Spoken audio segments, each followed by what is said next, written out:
ന്യൂസിലാൻഡിനെതിരെ നടക്കുന്ന ട്വന്റി പരമ്പര 3-0 ഇന്ത്യ നേടിയിരിക്കുകയാണ്.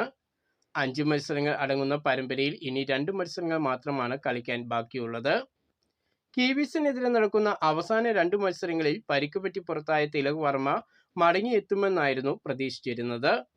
എന്നാൽ പുതിയ റിപ്പോർട്ട് പ്രകാരം കിവീസിനെതിരെയുള്ള അവശേഷിക്കുന്ന 2 മത്സരങ്ങൾ കൂടെ താരത്തിന് നഷ്ടമാകും എന്നതാണ്.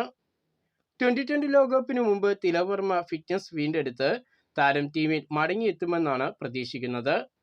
തിലകിന്റെ അഭാവത്തിൽ 3ാം നമ്പരിൽ ഇഷാൻ കിഷൻ മികച്ച ഫോമിലുമാണ്.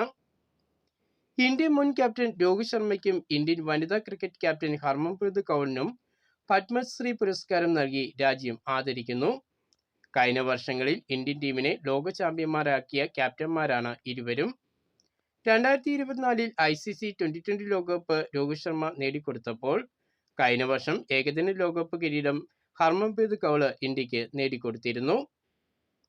അടുത്ത മാസം ആരംഭിക്കുന്ന 2020 ലോകകപ്പിൽ നിന്നും പിന്മാറുമെന്ന് ഭീഷണി ഉയർത്തിയ പാകിസ്ഥാൻ 2020 ലോകകപ്പിനുള്ള ടീമിനെ പ്രഖ്യാപിച്ചിരിക്കുകയാണ്. സൽമാൻ അലി ആഗ ക്യാപ്റ്റനായി 15-അംഗ ടീമിനെയാണ് പാകിസ്ഥാൻ പ്രഖ്യാപിച്ചിരിക്കുന്നത്. സൂപ്പർ താരം ബാബർ അസമിനെ ടീമിൽ ഉൾപ്പെടുത്തിയിട്ടുണ്ട്.